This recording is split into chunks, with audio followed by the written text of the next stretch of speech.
ये पूरा चैप्टर हमें सिखाता है कि हमारा माइंड अक्सर प्रेजेंट मोमेंट में पूरी तरह मौजूद नहीं होता। जब हम अभी के पल को एक्सेप्ट नहीं करते तो हम या तो पास्ट रिग्रेट्स में फंसे रहते हैं या फिर फ्यूचर को लेकर एंग्शियस हो जाते हैं, और यही आदत ट्रेडिंग में हमें सबसे ज्यादा नुकसान पहुंचाती है। लेखक बार बार ये बात दोहराते हैं कि हमें अपनी एनर्जी को करंट मोमेंट पर फोकस करना होगा। अगर आप पुराने बिलीव्स और पास्ट एक्सपीरियंसेस को पकड़कर बैठे रहेंगे तो ट्रेडिंग आपके लिए एक कंटिन्यूअस स्ट्रगल बन जाएगी। अब सवाल उठता है, बिलीव्स आते कहां से हैं? मार्क डगलस इसका भी जवाब देते हैं। वो कहते हैं कि हमारे बिलीव्स दो सोर्सेस से बनते हैं। पहला हमारे पर्सनल एक्सपीरियंसेस से और दूसरा हमारे थॉट्स और एक्शंस के जरिए। ट्रेडिंग में हमारे ये बिलीव्स सीधे हमारे डिसीजंस और आउटकम्स को इन्फ्लुएंस करते हैं। हम जो सोचते हैं और जैसा एक्ट करते हैं उसी से हमारी बिलीफ सिस्टम तैयार होती है। लेखक ये भी बताते हैं कि हमारी रुचियां ही हमारी रियल मोटिवेशन होती है और इसी मोटिवेशन से हमारी लाइफ और हमारे एफर्ट्स को एक दिशा मिलती है। अगर आप ट्रेडिंग को सिर्फ एक काम की तरह नहीं बल्कि एक पर्पस और पैशन की तरह अपनाते हैं तो ये आपकी जर्नी को मीनिंगफुल और रिवॉर्डिंग बना देता है। ट्रेडिंग कोई ड्राई टेक्निकल प्रोसेस नहीं है, ये आपके माइंडसेट और एटीट्यूड का रिफ्लेक्शन होती है। डगलस कहते हैं, आपको समय समय पर यह रिव्यू करना चाहिए कि क्या आप वाकई ट्रेडिंग में इंटरेस्टेड हैं?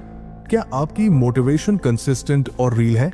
अगर हाँ, तो यकीन मानिए आपके कंसिस्टेंट एफर्ट्स आपको जरूर रिजल्ट्स देंगे। इस अध्याय के आखिर में लेखक हमें सेल्फ रिफ्लेक्शन की सलाह देते हैं। वो चाहते हैं कि आप खुद से कुछ गहरे और जरूरी सवाल पूछें। क्या आपके पास ट्रेडिंग के लिए इनफ एनर्जी, पेशेंस और टाइम है? क्या आप अपनी ट्रेडिंग स्ट्रैटेजी को इंप्रूव करने के लिए पूरी तरह कमिटेड हैं? अगर आपके पास सही बिलीफ, ट्रू पैशन और डिसिप्लिन्ड इन्वेस्टमेंट माइंडसेट नहीं है तो आप एक सक्सेसफुल ट्रेडर कैसे बनेंगे? डगलस ये भी बताते हैं कि लाइफ में एक फिजिकल और मेंटल स्ट्रक्चर होना बहुत जरूरी है और ये स्ट्रक्चर तब बनता है जब आप खुद को ऑनेस्टली एनालाइज करते हैं और अपनी कमजोरियों को समझने की करेज रखते हैं। चैप्टर 10 ट्रेडिंग पर आपके विश्वास का प्रभाव। इस अध्याय में मार्क डगलस हमें एक बहुत ही डीप और प्रैक्टिकल बात समझाते हैं कि हमारे बिलीफ्स यानी विश्वास हमारी ट्रेडिंग को किस हद तक इन्फ्लुएंस करते हैं। ट्रेडिंग में सक्सेस पाना सिर्फ टेक्निकल नॉलेज या मार्केट एनालिसिस पर निर्भर नहीं करता, बल्कि इस पर भी कि हम खुद को और अपने अंदर के विश्वासों को कितनी गहराई से समझते हैं। अपने बिलीफ सिस्टम का इंट्रोस्पेक्शन करना बहुत जरूरी है क्योंकि यही बिलीव्स हमारे थॉट्स, डिसीजंस और अंत में हमारे रिजल्ट्स को गाइड करते हैं। असल में ये समझना कि हमारा माइंड कैसे सोचता है और हमारे बिलीफ पैटर्न्स कैसे बनते हैं, यही ट्रेडिंग में लॉन्ग टर्म स्टेबिलिटी और सक्सेस की पहली सीढ़ी है। अब जरा सोचिए, जब हम ओवर कॉन्फिडेंस या ज्यादा इमोशंस के साथ ट्रेड करते हैं तो क्या होता है? हम गलत डिसीजंस लेने लगते हैं। क्यों? क्योंकि हमारा भरोसा रियलिटी से डिस्कनेक्ट हो जाता है। मार्क डगलस साफ कहते हैं, आपके विचारों को करंट मार्केट सिचुएशन से जुड़ा होना चाहिए। अगर आपका बिलीफ झूठी उम्मीदों या पुराने एक्सपीरियंसेस पर टिका है तो वो आपको नुकसान की ओर ले जा सकता है। सच तो ये है, हमारे बिलीव्स सिर्फ ट्रेडिंग तक सीमित नहीं होते, वे हमारे पूरे माइंडसेट को शेप करते हैं। हमारी हर थिंकिंग, हर रिएक्शन हमारे अनकॉन्शियस एक्सपीरियंसेस से निकलती है। कई बार वो एक्सपीरियंसेस जिन्हें हम कॉन्शियसली याद भी नहीं रखते, वो भी हमारी ट्रेडिंग डिसीजंस पर असर डालते हैं। इसीलिए लेखक कहते हैं, अपने बिलीव्स का एनालिसिस और इवैल्यूएशन करते रहना जरूरी है। तभी आप समझ पाएंगे कि आपका डिसीजन मेकिंग प्रोसेस सही डायरेक्शन में जा रहा है या नहीं। अब एक और इंटरेस्टिंग पॉइंट, ट्रेडिंग पैसे कमाने का एक शानदार जरिया है, लेकिन हमारा समाज कई बार इसे सस्पिशियस या गलत तरीके से देखता है। इतना आसान पैसा, ये नैतिक है या नहीं? ऐसे सवाल हमारी सोच को अंदर ही अंदर डिस्टर्ब कर सकते हैं। लेकिन अगर आप अपने वैल्यूज और बिलीव्स को लेकर क्लियर हैं, तो ये कंफ्यूजन आपको कभी ट्रबल नहीं करेगा। अपने बिलीव्स के साथ सच्चे रहना, यही आपकी ट्रेडिंग और आपके पूरे जीवन को एक पॉजिटिव डायरेक्शन देता है। लेखक मानते हैं कि बिलीफ कोई सिंपल थॉट नहीं है, ये एक एनर्जी है एक ऐसी ताकत जो मुश्किल समय में भी आपको ग्राउंडेड और कॉन्फिडेंट बनाए रखती है। और सबसे अच्छी बात, आप अपने बिलीफ सिस्टम को बदल सकते हैं। हाँ, ये आसान नहीं है, लेकिन अगर आप अपनी सोच की दिशा बदलते हैं तो आपका बिलीफ भी इवॉल्व होता है और इसका असर आपकी ट्रेडिंग ही नहीं, आपकी पूरी लाइफ पर नजर आता है। ट्रेडिंग में सक्सेसफुल होने का मतलब सिर्फ प्रॉफिट कमाना नहीं है, यह आपके इनर डिसिप्लिन, क्लैरिटी और मेंटल पीस का रिफ्लेक्शन होता है। जब आप अपने बिलीफ्स को पहचान लेते हैं तो आप ज्यादा साफ, काम और कॉन्फिडेंट डिसीजंस लेते हैं। नेगेटिव थॉट्स को छोड़कर पॉजिटिव पर्सपेक्टिव को अपनाना, यही आपकी स्ट्रॉन्गेस्ट मेंटल फाउंडेशन बनाता है। आखिर में मार्क डगलस हमें यही सिखाते हैं कि सफलता की कुंजी आपके अंदर है, आपके बिलीव्स में है। जब आपका विश्वास स्ट्रांग होता है तो आप न सिर्फ ट्रेडिंग में बल्कि जिंदगी के हर पहलू में कॉन्फिडेंट और स्टेबल रहते हैं। चैप्टर 11, ट्रेडर की विचारधारा। मार्क डगलस इस चैप्टर में एक बहुत ही जरूरी बात करते हैं, ट्रेडर की सोच और उसकी मानसिकता। ट्रेडिंग को दुनिया के सबसे टफ कामों में से एक माना जाता है, क्योंकि यहाँ हर एक डिसीजन, हर एक ट्रेड एक अनिश्चितता के बादल में छुपा होता है। जब भी कोई ट्रेड लिया जाता है, कोई गारंटी नहीं होती कि आगे क्या होगा। यही अनसर्टेनिटी ट्रेडिंग को रिस्की तो बनाती ही है, लेकिन उसी में एक थ्रिल, एक एक्साइटमेंट भी छुपा होता है।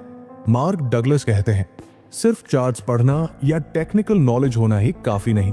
एक सफल ट्रेडर बनने के लिए हमें अपनी माइंडसेट को लगातार ग्रो और इवॉल्व करना होता है। लेखक ट्रेडिंग की मेंटल जर्नी को 3 इंपॉर्टेंट फेजेस में डिवाइड करते हैं। पहला फेज, मैकेनिकल स्टेज। यहाँ फोकस होता है, अपने सिस्टम को समझना और उस पर ट्रस्ट डेवलप करना। ये वो समय होता है जब आपको अपनी स्ट्रैटेजी को बिना कॉम्प्रोमाइज के एक्सिक्यूट करना होता है। हर बार मार्केट को एनालाइज करो, लॉजिक के साथ ट्रेड लो और डिसीजंस में कंसिस्टेंसी बनाए रखो। इस फेज की सबसे बड़ी चुनौती होती है बाजार की अनिश्चितता को स्वीकार करना और फिर भी कॉन्फिडेंट बने रहना। दूसरा फेज, सेल्फ डिसिप्लिन स्टेज। ये वो समय होता है जब आपको अपनी वीकनेसेस को पहचानना होता है। बाजार में हर छोटी बड़ी मूवमेंट आपके इमोशंस को झटका दे सकती है, इसलिए जरूरी है कि आप अपने डर, अपनी इनसिक्योरिटीज और रिएक्शंस पर कंट्रोल सीखें। ये आसान नहीं है, लेकिन यही स्टेज आपको मेंटली टफ बनाता है। तीसरा और आखिरी फेज, इंट्यूटिव स्टेज। ये वो अवस्था है जब आप अपने इंट्यूशन के साथ ट्रेडिंग करने लगते हैं, एक मार्शल आर्टिस्ट की तरह जो ब्लैक बेल्ट मिलने के बाद अपने हर मूव को बिना सोचे परफेक्शन से एक्सिक्यूट करता है। वैसे ही एक एक्सपीरियंस ट्रेडर भी इंस्टिंक्टिवली सही डिसीजंस लेने लगता है। ये कॉन्फिडेंस समय और डेडिकेशन से आता है। मार्क डगलस यहाँ एक बहुत जरूरी बात कहते हैं, हर ट्रेड में ये सोचना कि टारगेट कितनी जल्दी हिट होगा गलत है। टाइम की चिंता छोड़िए, सही टाइम पर एंट्री लीजिए, स्टॉप लॉस सेट कीजिए और जैसे ही मुनाफा नजर आए एग्जिट लेने से मत डरिए। ट्रेडिंग को एक अनप्रेडिक्टेबल प्रोसेस मानिए, ठीक वैसे ही जैसे कैसीनो में होता है। लेकिन जैसे कैसीनो में जीतने के लिए स्ट्रैटेजी और इमोशनल कंट्रोल जरूरी होता है, वैसे ही ट्रेडिंग में भी वही फॉर्मूला काम करता है। अब बात करते हैं रिस्क मैनेजमेंट की। लेखक सजेस्ट करते हैं हर ट्रेड में रिस्क रिवॉर्ड रेशियो कम से कम 3 बनाम 1 होना चाहिए। मतलब अगर आप 1 यूनिट का रिस्क ले रहे हैं तो रिवॉर्ड कम से कम 3 यूनिट होना चाहिए। और सबसे जरूरी बात, डर को अपने डिसीजंस पर हावी मत होने दीजिए, क्योंकि डर आपकी क्लैरिटी, आपके कॉन्फिडेंस और आपकी ग्रोथ तीनों को ब्लॉक कर देता है। एक बात हमेशा याद रखिए, अगर आप ट्रेडिंग को सिर्फ पैसे कमाने का तरीका मानते हैं तो आप बहुत जल्द थक जाएंगे। ट्रेडिंग को एक पैशन, एक इंटरनल प्रोसेस की तरह देखिए, क्योंकि ये आपको ना सिर्फ फाइनेंशियल नॉलेज देती है बल्कि आपको मेंटली मैच्योर भी बनाती है। जब आप trading in the zone mindset में काम करते हैं तो आप हर डिसीजन को फोकस और बिलीफ के साथ लेते हैं, तभी आप मार्केट की केओस को कामली हैंडल कर पाते हैं। दोस्तों, ट्रेडिंग इन द जोन कोई आम किताब नहीं है, ये एक ऐसी गाइड है जो हर ट्रेडर की सोच को अंदर से बदलने का वादा करती है। मार्क डगलस बार बार हमें ये याद दिलाते हैं, ट्रेडिंग में सबसे बड़ा दुश्मन ना तो मार्केट है, ना ही कोई स्ट्रैटेजी, बल्कि हमारी अपनी साइकोलॉजी है। अगर आपको ये वीडियो वैल्यूएबल लगा तो इसे लाइक जरूर करें और अपने ट्रेडर दोस्तों के साथ शेयर करें ताकि वो भी इस किताब के इनसाइट से ग्रो कर सके। और हाँ, ऐसे ही पावरफुल और इंस्पायरिंग समरीज के लिए चैनल जरूर सब्सक्राइब करें और बेल आइकन दबाएं ताकि आपको हर नई वीडियो की नोटिफिकेशन सबसे पहले मिले। फिर मिलेंगे एक और शानदार किताब के साथ।